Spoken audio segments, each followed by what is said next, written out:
FSN Radio. It's all about what's next. Go to financialsurvivalnetwork.com and sign up for your free weekly newsletter. You'll also get 3 free reports. The Financial Survival Network. It's all about what's next.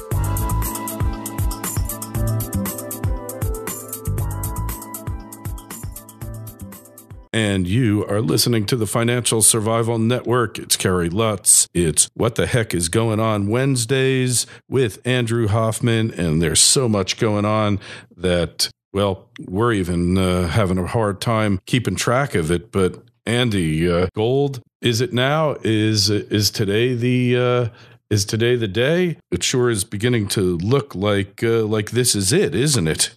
Well, I mean, this rally is just one of many rallies we've had. But the fact is that people don't need to understand that it could be a day where everything changes, it should be a day where everything changes because there's so little supply out there. I mean, for instance, look at the Comex, what's going on. Now, again, no one has purported more than me or said you need to ignore almost everything these guys put out because they lie about everything. Like saying JP Morgan is building this big silver position. How do we know they're not lying? Maybe they are, maybe they aren't, right? But the fact is that, I watched the Comex registered inventories, registered meaning the amount available for purchase, as opposed to just customer inventory that's just sitting there, kind of like my gold at Brinks. It's not for sale. It's just there. And we just have plunged in the last week to an all-time low. And I'm talking about the whole inventory has fallen by like 25 or 30% in 2 days. We're down to a measly, I think it's 372,000 ounces, which is about $480 million. And yesterday I wrote an article called Picasso versus the Comex because a Picasso just sold for $179 million the other day. You could have bought half of all the gold available on the Comex. So, this whole Ponzi scheme is being held up by this tiny insequential amount of money. And for those people who say, well, yeah, they're probably lying. That, why would they lie and say the number's too low? If their goal is to manipulate prices down, you would say there's too much inventory and scare people up.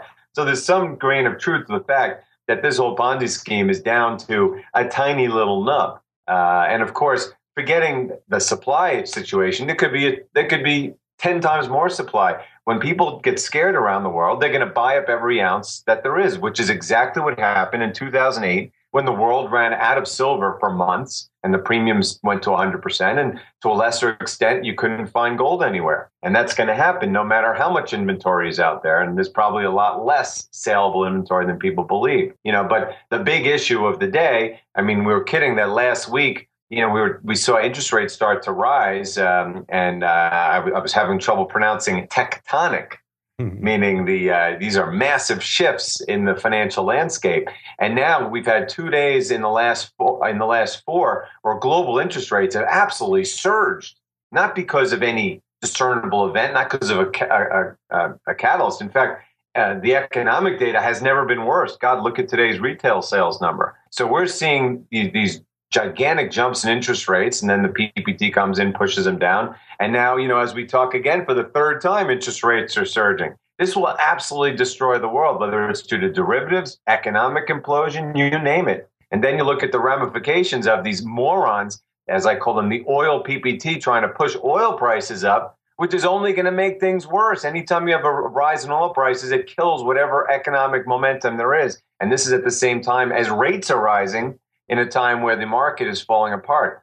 And, all you have to do if you want to see what's really going on in the world, you look at the, China reported its lowest capital spending growth number in 15 years today. And you look at the price of lumber, what is it, down 30 or 40% just since year end?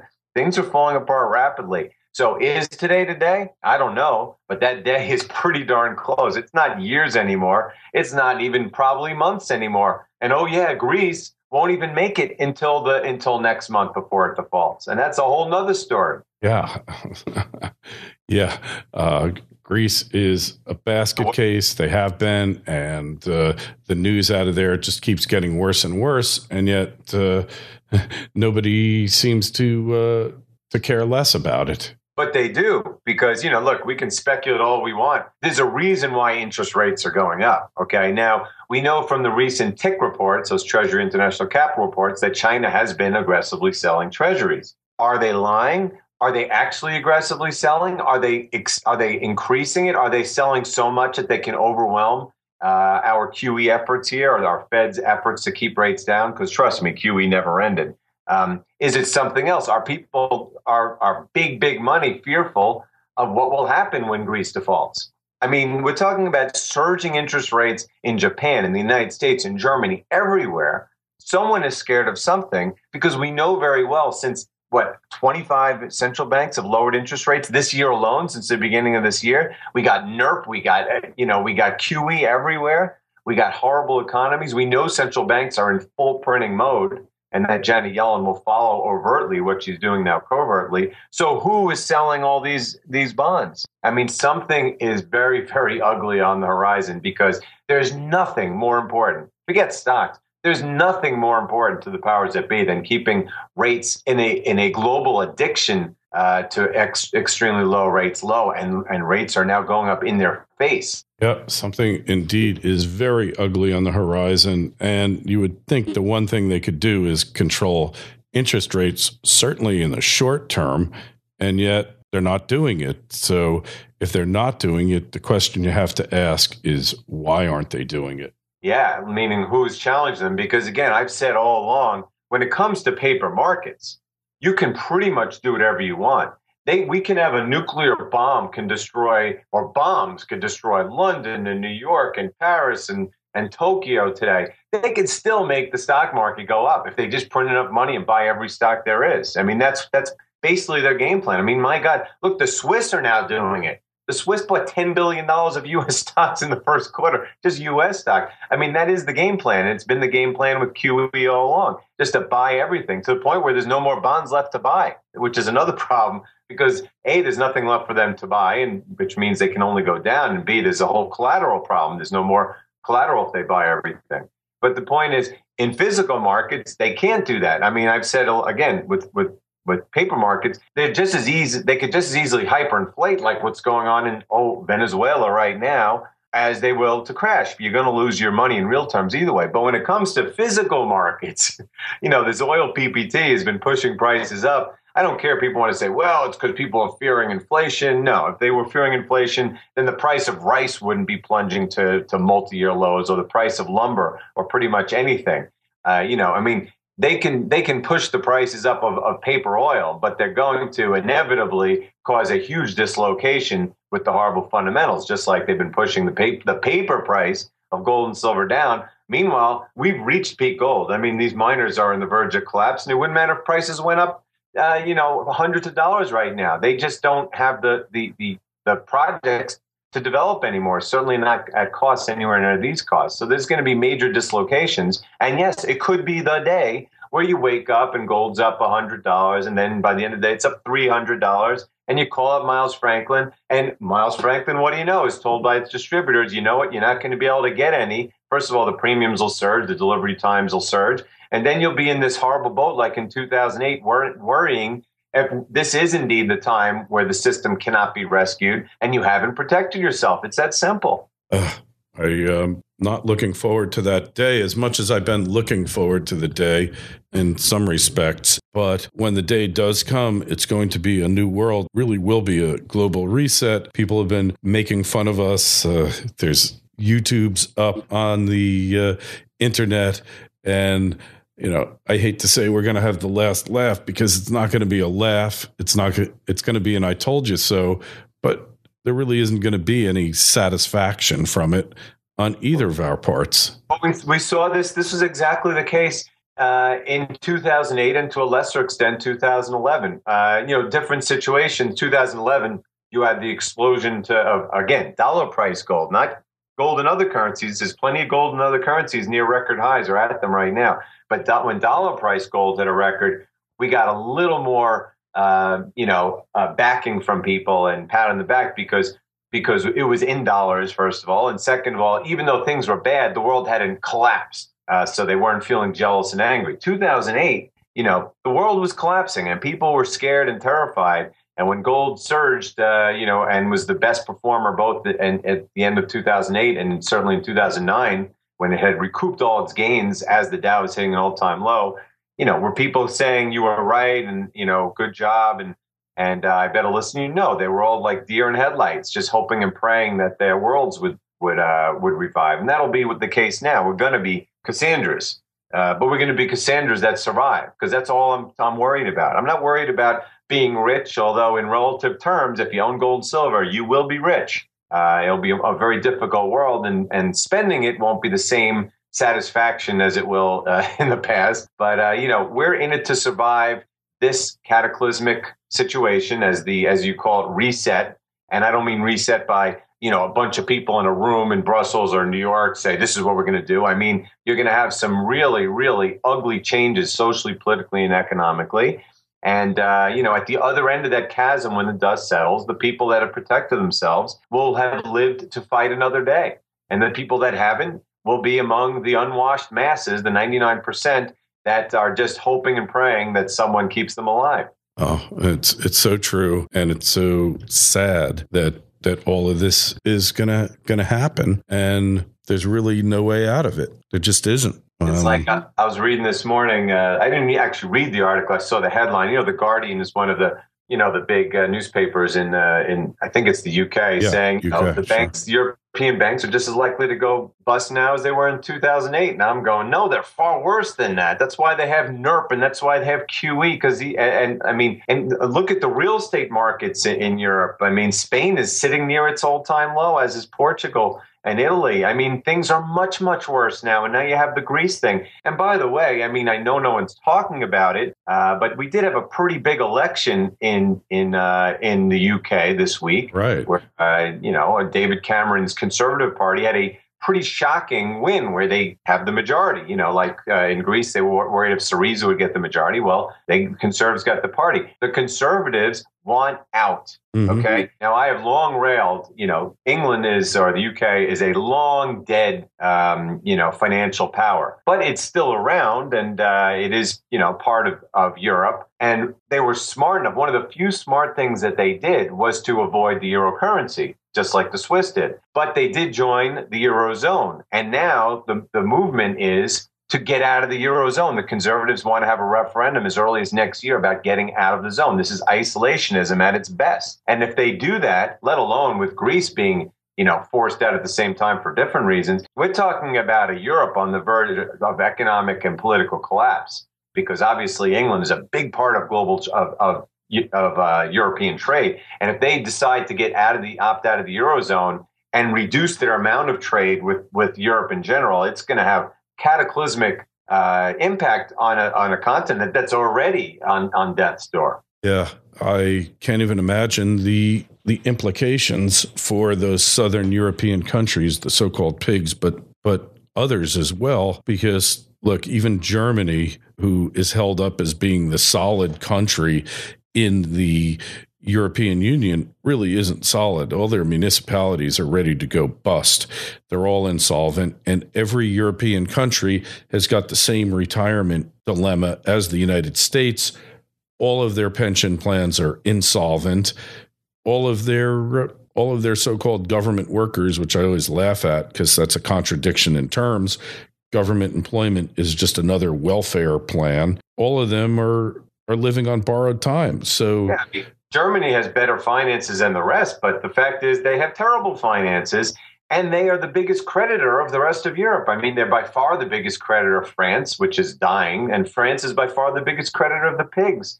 So by default, they're in, and then there's all the derivatives piled on top of it. We all know that Deutsche Bank is, as the head of the FDIC said a year or two ago, horribly undercapitalized. That's their biggest bank. And, their big thing is manufacturing, exporting it to China. China's falling apart. I mean, there's nothing particularly strong about Germany. They're stronger than the rest of Europe, but they're going down. And frankly, if they're smart, they're going to, there's already signs that they're starting to, increase their political and economic ties with the burgeoning East. And I don't mean burgeoning as in now. I mean, right now, the whole BRICS, they're all falling apart economically. But in time, they're going to be the world leaders. And I have a feeling that Germany is going to hitch itself to them, and get itself out. It'll be a Grexit too. I mean, the whole European Union thing is a goner. I've been saying this for years. Whether some countries are kicked out, some leave, some like Britain, they never were in it, but they're saying we don't want to deal with you anymore. and the same with Switzerland. I mean, the same, we're talking about isolationism, and there's going to be more tariffs, currency wars, et cetera. It's all going to end badly. Probably Europe will be the epicenter because it has so many different countries that are at each other's throats. Will Japan be first because of its demographics and debt? I don't know, but it really looks to me like Europe is going to be the epicenter as of the way I see things right now of where something really, really horrible happens. Well, that's like 3 trains headed for the cliff, and you're trying to pick out which one's going to go over first. Almost doesn't matter. Yeah, I put several times in articles in the past, Back to the Future 3, the one in the Wild West. Right. Yeah. I love that scene where they show the train crashing over the bridge and exploding. I mean, that's what I see Europe right now as. It's that close to the end of the line. And, people talking about how Greece can be survived. No, can't be survived. Greece it's not about, quote, leaving the euro. It's about getting out from under 400 billion euros of debt, most of it which was foisted upon it, but half of it by the bailouts, and before that by the Wall Street banks like Goldman Sachs that tricked it into putting everything off balance sheet. So it's all about defaulting on the debt. And when they do that, then everyone else is going to do it. And people just don't understand that the secessionist movements that we saw last year, which were a big part of my predictions for this year, starting, we had Scotland and then Catalonia, this is only going to pick up. I mean, Beppe Grillo in Italy says, we want out of the euro. We want out of the euro, period. Marine Le Pen, who will be the president of France in 2017, says, we want out of the euro. We're out. And then, of course, there's Catalonia, which wants out of Spain. And the worst things they get, they're a quarter of Spain's tax revenues. They're going to secede from Spain. So, this movement of isolationism in secessions is only going to pick up as the every man for themselves scenario starts to play out. And people are going to, all these politicians are going to completely give up on the pretending that they know what's best and that all these unions are good. Big government and big trade agreements and big this and big that, that's going to be a thing of the past. It's all going to be going back to small. And we have a guy like Dave Barnett who invests in your community, and who else? We have Charles Hughes Smith, guys like that who are really ahead of the curve with that. And we've forgotten how to do that as a country and as a world. We just take our communities for granted, but it's so important that you reconnect with your community now before all of this stuff hits the fan, Andy.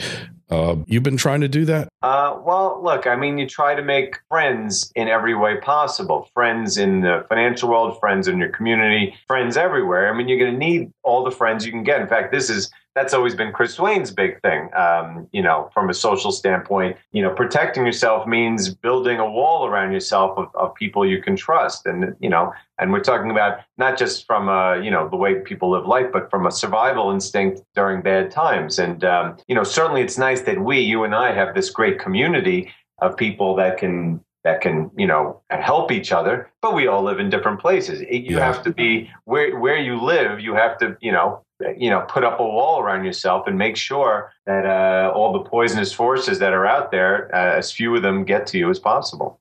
Yeah, I agree with you. And I think if you can make it out to Freedom Fest, that is a great place to make connections. And there's several thousand people there.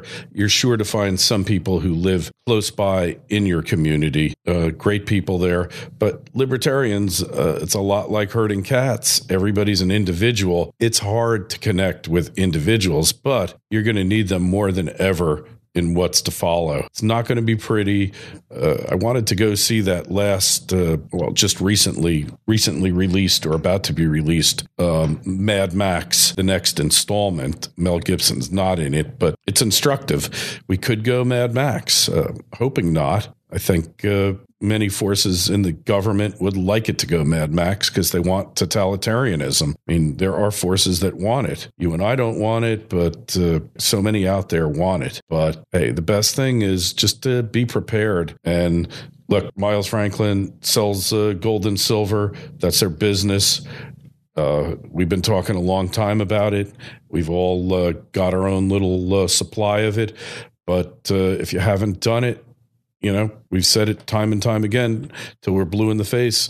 Time is running out to the day that you're not going to be able to acquire it. And I think what we're seeing now is the final chapter in what's about to happen. Or as I said in my article today, the final round of history's most momentous heavyweight financial battle. I mean, we've always said at Miles Franklin, our business will be defined by lack of supply. That was certainly the case in 2008 and to a lesser extent 2011. We even had shortages at times in 13 and 14, meaning, the times are getting more compressed. But again, it's not just about gold and silver. And, I don't like to predict you're talking about Mad Max, those things. But they could happen. I mean, the whole point is prepare for the worst and hope for the best. If you have food and guns and all that stuff and you build your friends and your contacts and you do smart things, well, I mean, it's not going to cost you anything. Just, think about what could happen. Think about, for instance, if you want to look at it in a simplistic fashion, the powers that be lose control and the stock market plunges like it did in 2008 at a time where the Fed already has $4.5 trillion on its balance sheet and no one has confidence in it. They can't do QE again. Think about what might happen. Think about a world with record debt and record low interest rates if all of a sudden we go to soaring interest rates. Think about the ramifications politically, economically, socially, and think, maybe I should do something about it so that I'm not sitting here flat-footed. I mean, we were given the trial balloon in 2008. It was pretty darn bad. And the only thing that, quote, saved it was the Fed's ability and the other central bank's ability to have some credibility and balance sheet room to do what they did. But now they've blown out their balance sheets and their credibility, so there's nothing left to do. So think about in these scenarios, what would happen? Believe me, it's not going to be pretty. And if it's Mad Max, well, so be it. I'll do my best to survive that by preparing beforehand, not afterward. I hate to go back to it, but I always said, like, whenever I go to any public place, I always check out those emergency exits, even on an airplane. Because, you're probably not going to need to know where they are.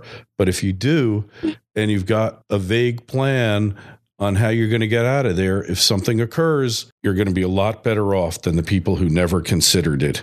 I always think back, there was a club in Greenwich Village called the Village Gate, and they used to pack people in there like sardines, Andy. And I know the Village Gate. Yeah, remember that place? It was downstairs, and I just always used to like to sit in the back of the place, even though I couldn't see the artist, and figuring, hey, if something happens, I'm in the back. I can make a run for the exit. The rest of them, men, will be in a pile of bodies.